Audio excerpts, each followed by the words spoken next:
Joined now by Jeff Patterson, our Canucks reporter from Rinkwide. Jeff, how are you? I'm good, guys. Yeah. I wanted to pick, and you're going to be in for Blake here the rest of the week, but I wanted to pick your brain on what Elliot Friedman had to say yesterday with our friends Halford and Bruff, that he feels like pretty much all of the Elias Pettersson contract matter in Vancouver and extension will be rooted in the competitiveness of the team this year. Now, of course, last week, Elias talked about how, he wanted to get off to a good start and refer out brows everywhere. But did you always perceive this as a one and done? How competitive are they this year in terms of being able to retain Elias long term? Yeah, I wish I had made note of the tweeter, or the Xer, as it is, because it was funny. Last week, somebody had suggested that this final year of Pettersson's deal is really a show-me deal for the Canucks, essentially. Players have to take one-year deals as show-me deals to get the next contract. This is really turning the tables on the organization, and that is kind of what it is. I mean, the guy puts up 102 points, and they don't get a sniff of the playoffs last year. He did his part. They should be better. They should be, by now they should have surrounded him with enough that this team can be competitive. And they think that they've addressed some areas of considerable weakness here in the offseason, defense, and that goes hand in hand with the penalty kill. Obviously, they're banking on a much better season from Thatcher Demko, and if he can be the backbone, then that can propel this hockey club. But yeah, I think when it came to the comments and just the fact that it has been a radio silence really all summer long here when Austin Matthews got his deal done, and before that, Sebastian Aho, and those were two contracts that I think the Patterson camp was keeping a pretty close eye on. The fact that he said that he's in no rush, that his focus is on this season, and that he's prepared to play into the season without any sort of extension. I think that served notice to the organization that he wants to see that, it's time to get this group back into the postseason. The one time that he's had playoff experience was in the bubble. Again, he did his part there. He was better than a point-a-game guy, 18 points in the 17 games that he played in his first taste of postseason hockey, as odd as the circumstances were there in the bubble with no crowd. But I'm sure he wants to get back there. I think the fan base certainly wants to see Elias Pettersson and Quinn Hughes and Thatcher Demko and, what this core group can do in the playoffs. But baby steps, and it all starts really, no cliche, but it does start at the start here, and there's so much importance on this organization getting off to a good start. And so he's a huge part of that, and, let's see what happens through training camp and the preseason, and ultimately when the puck drops on October 11th.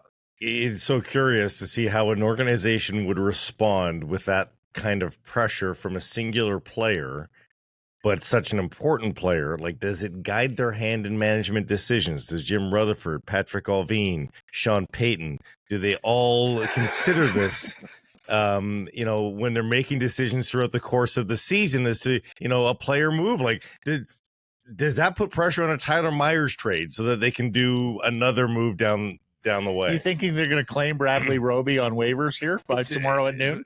Take nothing off the table. Look, weak side linebacker's been an issue for this team forever. So, hey, if that's who they're consulting these days, then I guess all the more power to them. But I'd focus on hockey personnel and on ice. I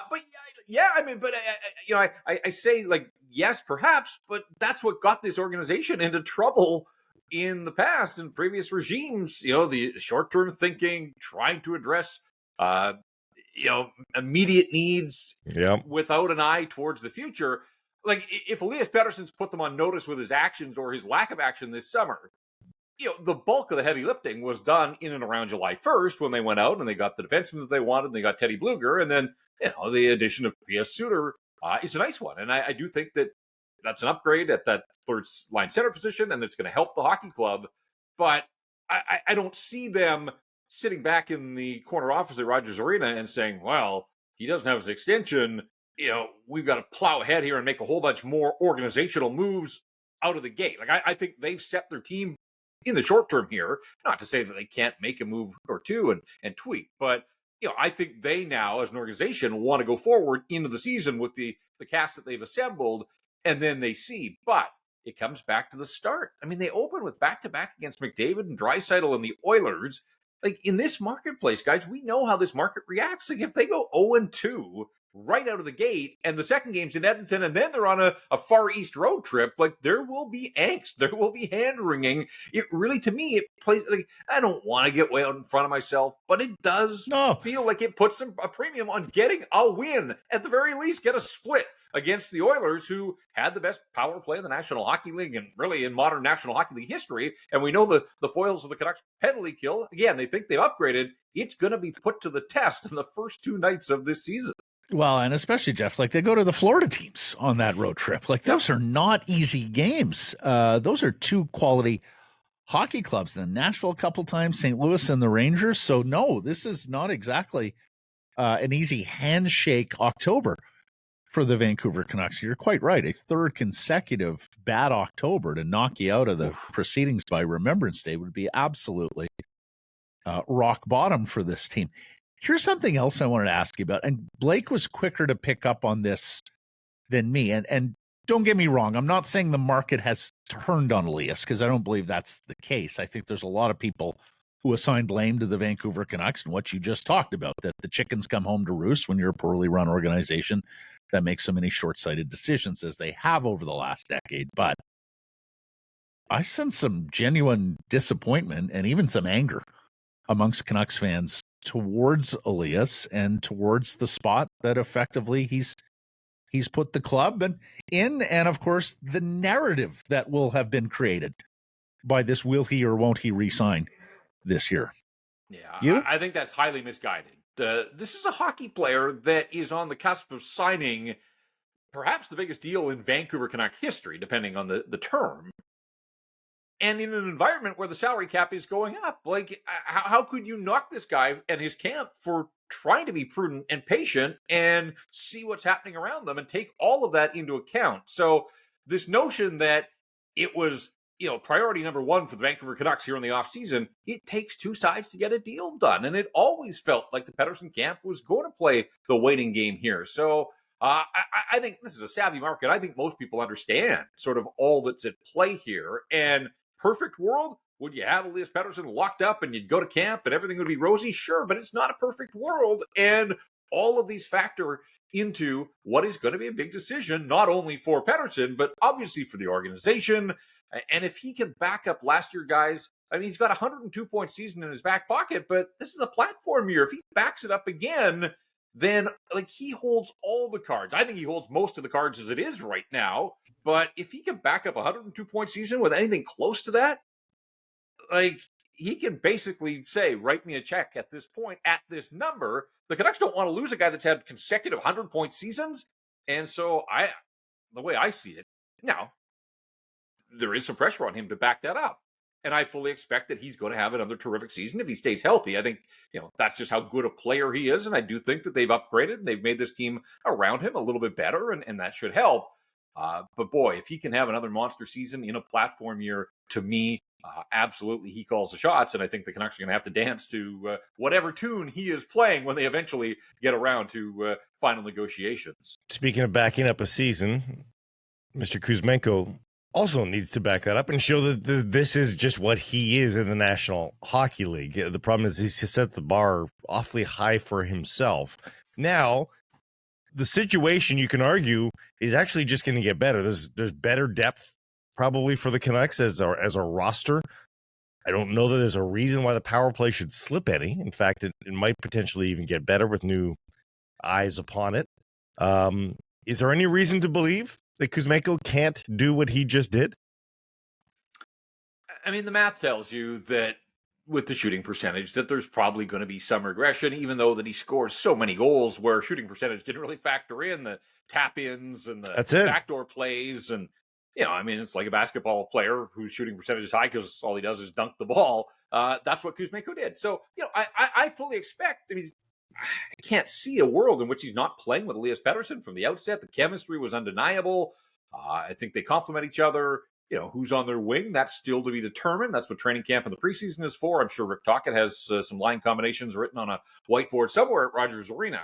So I expect that Kuzmenko is going to have another good season. I think he's a really good player. He probably shoots a little bit more this year, and that kept his shooting percentage up. He didn't waste any shots, but the guy can shoot the puck. We saw that going back to when he stepped on the ice at Whistler last year for his first look at an NHL training camp. So I would think more confident. You see the videos from his world tour here. Like, he's not just seeing the sights, he's putting in the effort. He looks like he's in incredible shape, and Rick Tocchet kind of laid down that gauntlet as well. All of that said, we did a sort of prediction issue version on Rinkwide recently, and one of the questions we asked was how many 40-goal scorers for the Canucks, and I said one. I think Paterson gets there, and I think Kuzmenko is close, but I'm going to say, and I'm going to stick with what I said previously, that whether it's regression, whether it's the shooting percentage that drops, whether it's the league that's onto him, whether maybe Patterson scores a little more on the power play, and maybe that eats up a few of Kuzmenko's power play goals, although I think they can both be productive on the power play. Replacing Bo Horvat in the bumper is going to be difficult, and I'm really curious to see what the power play looks like in the formations, and obviously Jason King's not here, so different voices involved there. All of that said, I think Kuzmenko, he's got his contract. He should come to camp with the full experience now of the National Hockey League. Nothing should surprise him. I think he's going to have another good season. But I think ultimately he'll fall just short. And before I joined you, I was just looking to see how many 40-goal scorers there were in the National Hockey League last year. There were 19. You know how many guys scored more than 42 goals last year? 8. 8 guys. Like, it's not easy to score in the 40 NHL. is the cutoff then. Yeah, between 40 and 42. Really separate the good from the great. Yeah. Right. So I think he can push 40, but if you're asking me, I say he falls just short. And there's no shame in that. No. I think when we talk about Vancouver Canucks bouncing back from injury, everybody rightfully focuses on Thatcher Demko. He missed a large chunk of last year. He was not great in the early part of the season. He was a lot better in the second half. And, of course, there's always the worry and concern, are they going to overuse him and how many games is he going to play? I feel like Ilya Mikheyev's getting a little bit lost in that conversation. This is a darn good hockey player and a darn good penalty killer who missed half of last year, and you do wonder, and, of course, played on a lame knee effectively for the first part of the year. You do wonder if he is back 100% fully healthy, and, of course, we talked to Dan Milstein earlier about this, the impact he can have on this hockey club in 3 areas, Jeff. As a penalty killer, his speed, if it fully returns, because we know they're not the fastest lot, and sometimes, a player like Patterson, where skating isn't exactly the strength. As Alain Vigneault used to always say about Burroughs, he gets the Twins playing faster. Do you wonder if Mikheyev could get him playing faster? But also, this is not a guy who's offensively inept. He can certainly chip in and be a part of the offensive equation here. What are your thoughts on Mikheyev coming back from this big ACL injury? I'm a little leery. I mean, this is significant surgery, and I know modern medicine, I don't want to ever say it's routine, but certainly these procedures have been performed on athletes, for a while now, and I do think that technology and everything has allowed these to get better, to help the recovery sooner and all that kind of stuff. But we're talking about basically a reconstructed knee. Sometimes in these cases, it takes almost a full year. When you play at this level, guys, you have to be so free in your mind that there's not an issue, that you're not going to damage it in any other way. Now, it sounds like he's been skating here for some of the month of August. He's supposed to be ready to hit the ground at training camp, all that kind of stuff. That's great. Where does he slot in? In my world, I would probably put Beauvillier up on the top line, showcase him maybe a little bit, try and bump up his value. There was some chemistry when he arrived on that top line with Patterson. And I kind of like the idea of Mikheyev as a little bit of a defensive conscience with JT Miller and Brock Besser until we see that those two guys can be better defensively, than they were for good stretches last year. Now, you want to believe that the speed is going to be there. I mean, that is his meal ticket. You're right. And when he is fully healthy, he's at another level. And we saw some of that at training camp, but he got hurt in the first preseason game. And so it really is hard to assess what we saw from Ilya Mikheyev last year because he was playing on a bum knee. And, good for him for trying to play through it until ultimately they had to shut him down there at the All-Star break. The thing for me, guys, is that he has to show that he can stay healthy. That's been, forget the, establishing career highs for goals or points. He's never played more than 54 games in an NHL season, and he's been around for a little while now in Toronto and here last year as well. So, I don't want to say a guy is injury prone I don't think that's fair to paint him with that brush. There's been circumstances, but I'd just like to see him stay healthy and contribute on a nightly basis because, as you said, Matt, I mean, he has talents and skills that other guys don't and absolutely can help this hockey club, but you got him in the lineup to be able to use those gifts. God, he was fine on a bum knee. Like, he wasn't great, but he was fine. So can you That's imagine? sort of my point here Like it'd be pretty exciting. Yeah. Jeff, marvelous stuff. As mentioned, you're in with me the rest of the week. Yeah. Thank you for this. But before we go, I know you're a big golf guy. I know you took in some of the CP Women's Open on the weekend at Shaughnessy. How do you think the event went? I thought it was terrific. I was really impressed just with the way that it was presented. It had a big event feel. Obviously, it's been a while since Golf Canada has brought a pro event out here to the West Coast. 2011, the Men's Open. I was at Shaughnessy as well. I was out there on Saturday. Brooke Henderson had the Good Friday, and there really was sort of a pop that maybe she was going to get things moving and be a factor. Had the good Sunday, but Saturday didn't get off to a great start. Couldn't get up and down out of the bunker of the first hole, and then I think she bogeyed the second. Anyways, there was 3 over on Saturday. But I mean, I walked the first couple of holes with her, and they were lying 10 and 12 deep on both sides of the fairway. Like, the people came out to see their star, and there's so much pressure on her. Obviously, I mean, she's been at this a while, and she handles it with grace. And you know, you just like to see a little more consistency in her game. But I thought from activations and things for people to do on the grounds, and there's a couple of ways to watch a golf tournament. You can walk with a group. You can zip around and pick up different groups as you go. You can sit at a hole and watch as all the groups come through. Or, for some people, if they didn't want to leave sort of that central area near the clubhouse, I thought there were lots of things to do for kids, and putting contests and chipping and other things, and a great entertainment area that, was hopping on a sunny Saturday afternoon. So I just thought it had that big event feel. It was great to have pro golf back at that level on the West Coast. And at the end, I mean, what an incredible birdie at 18 by Megan Kang to force the playoff, and then ultimately gets her first win on the LPGA Tour. So good storyline. Would have been a better storyline had Brooke Henderson been in the mix on Sunday. She tried with the incredible front 9 on Sunday. But overall, unfortunately, I couldn't only get out the one day, but I'm glad I went. And I thought it was a well-run event.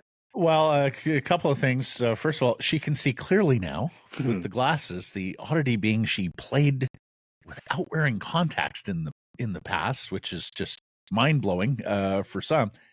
And then secondly, just talking to a couple of Shaughnessy members, they thought, their membership could probably get behind a tournament once every 5 years. And of course, Shaughnessy has its own uncertain future, but boy, it's such a great golf course. It's a terrific property. I would love to see one of the men's or ladies opens once every 5 years at Shaughnessy. Jeff, thanks for this. Catch up tomorrow. Yeah, guys, thank you. This is a Carson Price clip brought to you by Bodog. Make a play at Canada's choice for free casino games, sports odds, and poker strategies.